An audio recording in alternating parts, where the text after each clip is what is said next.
Salatan wa salaman ala Rasulillah, la haula wa la quwwata illa billah. Bismillahilladzi la yadurru ma'a ismihi syai'un fil ardi wa la fis samai wa huwas samiul alim. Amma ba'd. Puji syukur hadirat Allah, salawat dan salam kita ucap dan perbanyak kita hadiahkan kepada Rasulullah sallallahu alaihi wasallam. Mudah-mudahan salawat yang diperbanyak berbuah syafaat, insyaallah, amin ya rabbal alamin. Bapak Ibu hadirin jamaah yang dimuliakan Allah, bagi kita yang terlupa, Rasulullah sallallahu alaihi wasallam mengingatkan kita di malam ini, man shalla alayya hina yusibuhu asran wa yumsi asran atrokathu syafa'ati yaumil qiyamah. Siapa umatku bersolawat kepadaku pagi 10 kali, sore 10 kali, maka kata Nabi, engkau layak mendapat syafaatku di hari kiamat nanti. Sambil duduk mendengar pengajian, perbaiki niat, nawaitul i'tikaf di hadzal masjid lillahi ta'ala. Bapak Ibu jamaah yang dimuliakan Allah, hari ini kita sudah berada pada bulan Sya'ban. Sya'ban ini orang Jawa bilang ruah, artinya satu air yang penuh jika dituang dengan air terus menerus maka melimpah. Maka siapa yang melakukan ibadah dengan kerelaan hatinya di bulan ini, Allah tingkatkan ibadahnya, pahalanya laksana air yang dituang melimpah. Dan kemudian pada bulan Sya'ban ini ada dua peristiwa besar. Yang pertama,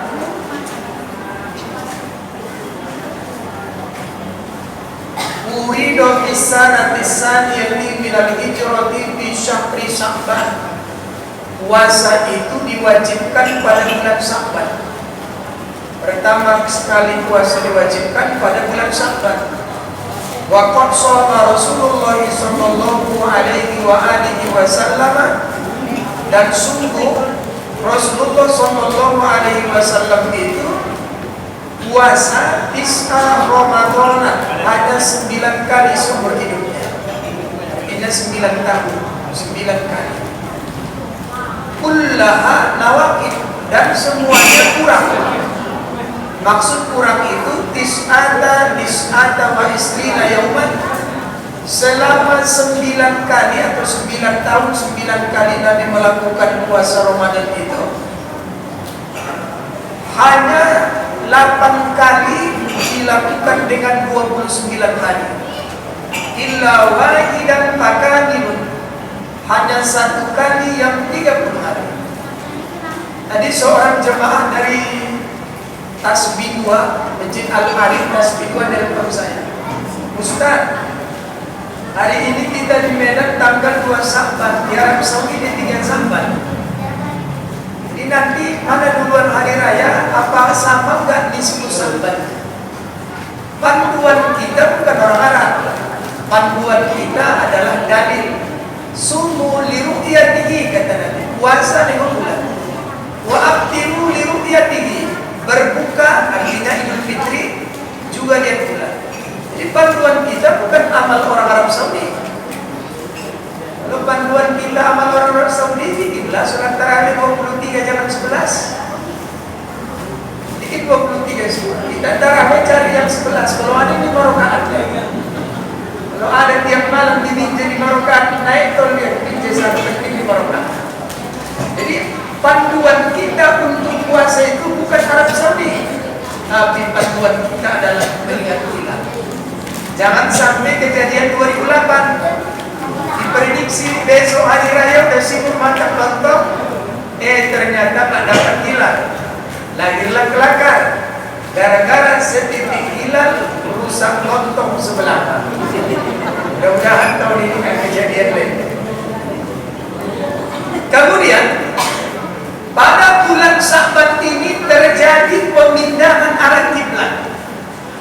dijelaskan sedikit panjang di sini. Ketika Nabi hijrah ke kota Madinah, perintah dua. Pertama, bangun masjid. Dibangunlah 5 kilometer sebelah barat daya gerbang Madinah, namanya Kuba. Mudah-mudahan Bapak seluruhnya yang hadir di sini dapat kesempatan untuk sujud di sana. Amin. Kemudian setelah itu Allah memerintahkan yang kedua untuk merubah arah kiblat. Yang tadinya kiblatnya itu ke utara dirubah ke selatan. Jadi arah kiblat orang Madinah itu bukan barat, kita yang ke barat. Jadi sampai di sana, maka kiblatnya itu menuju Aqsa. Singkat kata, singkat cerita, kenapa Allah memerintahkan Nabi merubah arah kiblat itu? Karena salah satu penduduk Madinah itu adalah Yahudi. Maka dibuat kiblatnya menuju Aqsa untuk melunakkan hati orang Yahudi. Ternyata terbalik, bukan lunak, makin merajalela. Ada yang berkata, tengok kelelah si Muhammad tuh hebat kali rasanya, kiblatnya ke tempat kita juga ada. Sedih Nabi. Dalam banyak riwayat Nabi itu suka sholat menatap langit. Ada 2 ayat yang turun gara-gara Nabi menatap langit. Pertama, Al-Mu'minun ayat 1 dan 2. Nanti secara panjang lebar saya jelaskan di pertemuan-pertemuan berikutnya. Qad aflahal mu'minun alladzina hum bi sholatihim khashi'un. Sungguh beruntung orang yang beriman apabila mampu khusyuk dalam sholatnya. Kenapa ayat ini turun? An Abi Hurairah anna Rasulullah sallallahu alaihi wasallam idza shalla rafa'a basarahu ila sama. Nabi itu kalau sholat suka melihat matanya menuju langit. Fanazalat, maka Tuhan pun menurunkan ayat tadi, qad aflahal mu'minun alladzina hum fi sholatihim khashi'un. Dengan turunnya ayat itu Nabi malu. Berarti sholat menatap langit bukan bagian dari khusyuk. Patok to'arok sahu. Dengan turunnya ayat ini, Nabi pun menjatuhkan kepalanya, maka pusat konsentrasi matanya melihat tempat sujudnya. Nabi itu tidak biasa sholat menatap langit. Jadi kenapa sholat nengok-nengok langit? Karena salah satu tempat turunnya wahyu itu adalah langit. Dalam kitab I'anatul Talibin Syekh Sa'd Al-Dimyati Al-Misri, hikmah menatap langit annaha al-qiblatud du'a wa mahbitul wahyi wal barakati wal rahmati. Kenapa disuruh menatap langit? Karena langit itu adalah kiblatnya doa. Kiblatnya sholat itu Ka'bah, kiblatnya doa langit. Sunnah berdoa itu bukan melihat tempat sujud, bukan memandang ke depan, tapi menengadahkan kepala ke atas. Itu kalau berdoa. Jadi kalau sholat itu kemana pandangannya? Ka'bah, tapi matanya bukan melihat Ka'bah. Dengan turunnya ayat tadi, maka Nabi bilang, ij'al basaraka haitsu tasjud. Arahkan pandangan matamu melihat tempat sujudmu. Maka dari hadis ini lahir 4. Pertama, boleh tidak melihat tempat sujud dalam sholat pada 4 keadaan. Yang pertama, sunnah hukumnya tidak melihat tempat sujud saat sholat. Ketika bertasahud, saat kita bertasahud, at-tahiyatul, mata bukan melihat tempat sujud, tapi mata melihat ujung telunjuk. Jadi kapan tengok ujung telunjuk? Tergantung paham yang Bapak ikutkan. Kalau ikut paham tadi langsung at-tahiyatul barakatuh salawat itu langsung matanya. Yang nengok mata, badan jangan berputar. Kalau berputar badan begini, batal sholatnya. Karena yang wajib menghadapkan ke apa itu adalah dada, bukan mata, fokusnya dada.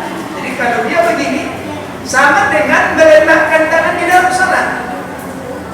Menurut Imam Syafi'i dalam Hasyiah Al-Bajuri, Syekh Ibrahim Al-Bajuri, sunnahnya meletakkan tangan dalam sholat itu di bawah dada, di atas pusat, agak serong ke latifatul qalbinya. Jadi meletakkannya bukan di tengah, tapi begini. Tangannya begini, jangan badan ikut-ikutan ke situ. Jangan pula Allah batal sholat. Jadi tangan begini, kenapa? Lebih dekat. Ini apa namanya? Hudurul khusyuk, mendatangkan khusyuk. Dan kemudian, kalau kita ikut pendapat Imam Syafi'i, kapan mengangkat telunjuk? Disitulah kita melihat ujung telunjuk saat menyebut nama Allah. At-tahiyatul mubarakatuh lana asyhadu an la ilaha illallah. Mata pun melihat ujung. Kalau itu paham dari Imam Hanafi, setiap ada nama Allah tengok, ada nama Allah tengok, ada nama Allah angkat, ada nama Allah angkat. Kalau itu paham dari Imam Maliki, Imam Maliki itu lebih banyak kalau negaranya Maroko. Maroko itu hampir 90% bermazhab Maliki. Jadi mulai dari at-tahiyyat udah goyang terus tangannya. Ini namanya tahrikul kasir, pergerakan yang banyak. Maka tangan pun yang matang terus. Nah, kita simpan. Ini gak usah diperdebatkan. Penting kapan boleh tidak melihat tempat sujud dalam sholat? Bila tasawuf. Kemana mata memandang? Ke ujung telunjuk. Yang kedua, kapan boleh tidak melihat tempat sujud ketika sholat? Apabila sholatnya di depan Ka'bah.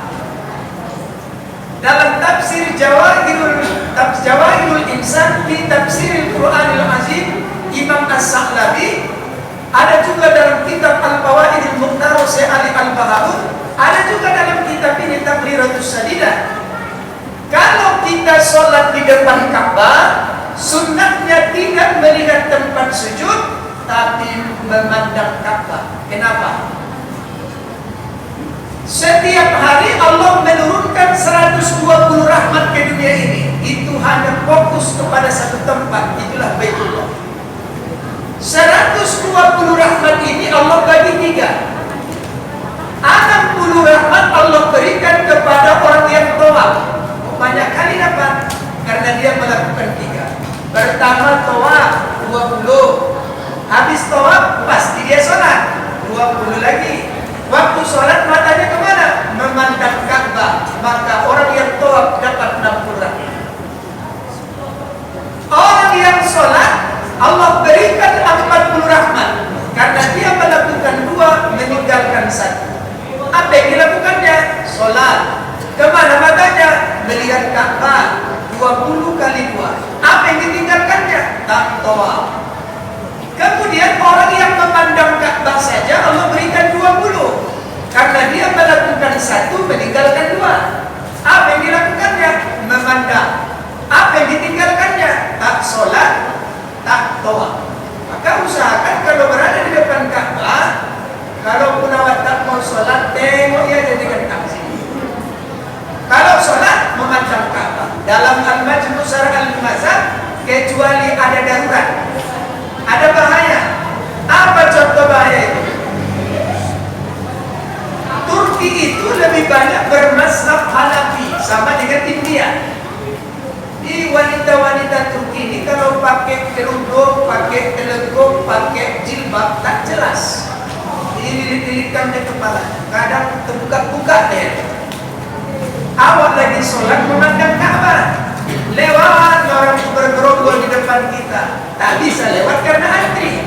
Kira-kira kalau ada perempuan kayak gitu di depan awak, bersamping dengan Ka'bah, yang ditengok Ka'bahnya atau perempuannya? Nah, itu namanya bahaya.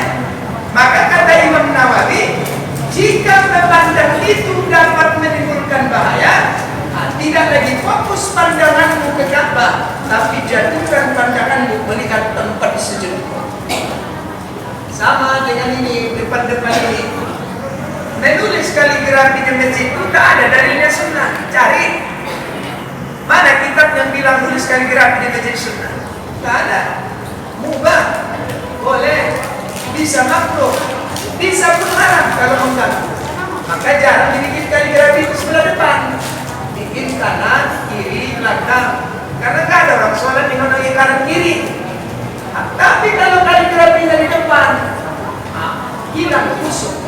Kenapa? Kenapa? Udah baca sama cekol-cekol ini mau juga ya. Tidak ada bapak dimarahin yang ngajar masjid karena dia udah sholat subuh jam 5 di rumahnya belum ajan.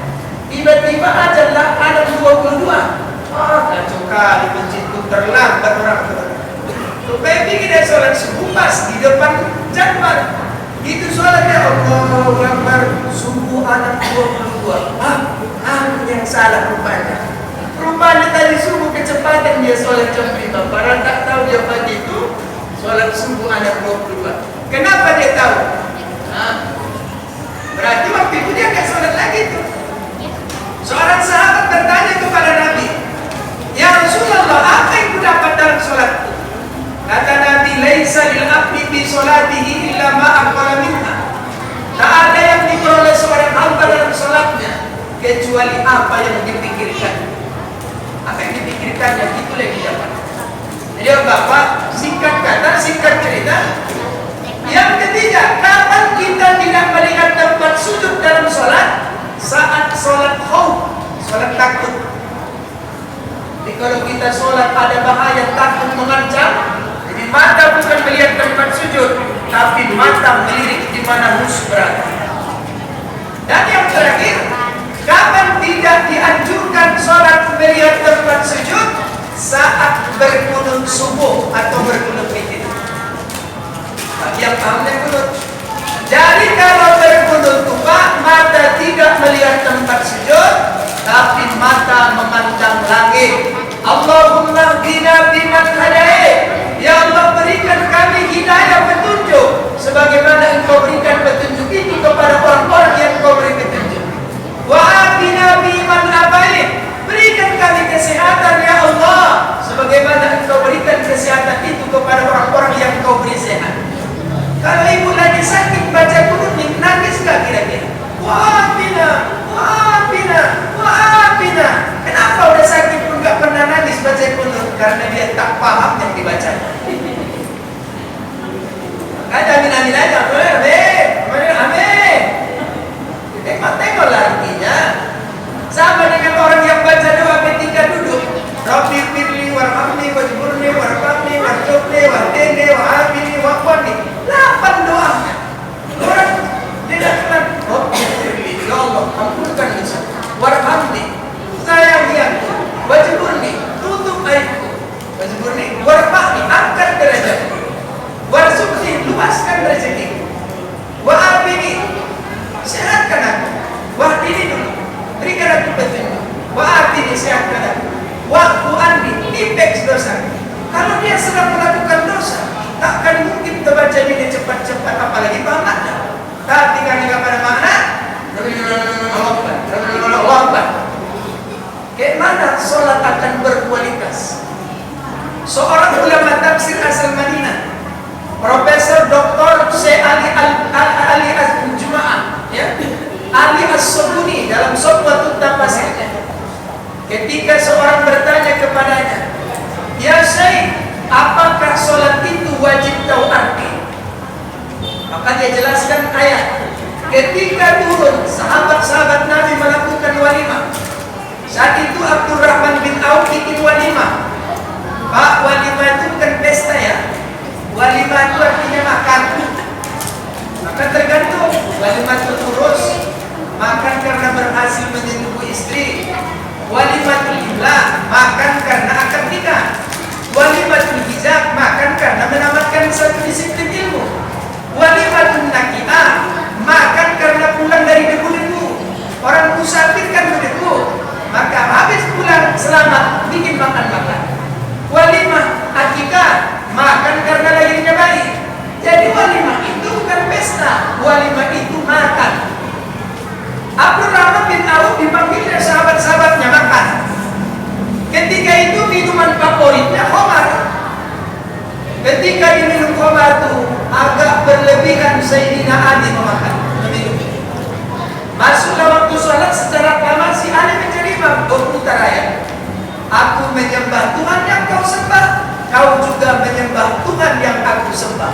Kalau sadar pada bilang dia. Kalau sadar orang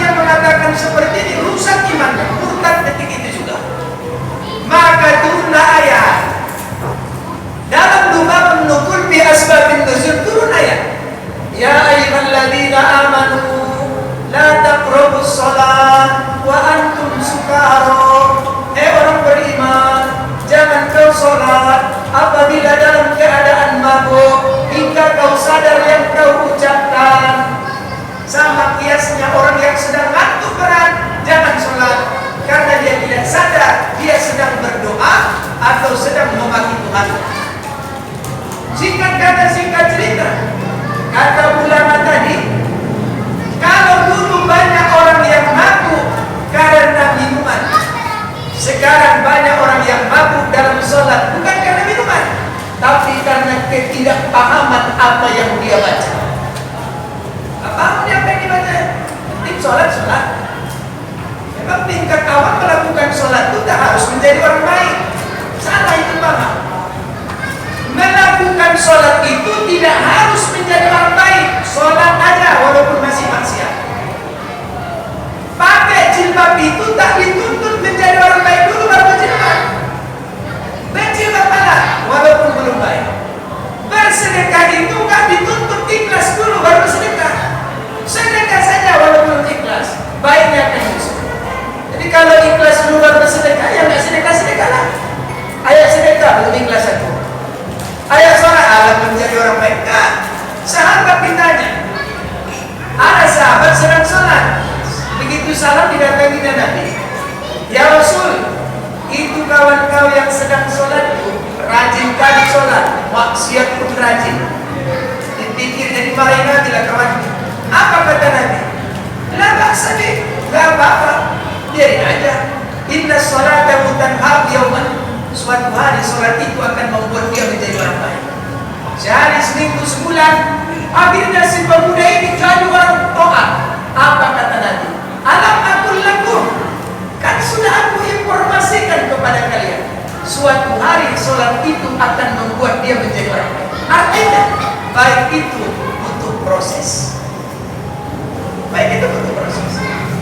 Ya, ada cerita sholat aja walaupun baik, insya Allah baik menyusul. Singkat kata, Bapak Ibu jamaah yang dimuliakan Allah, usahakan ketika berdoa itu sholat minimal paham yang kita baca.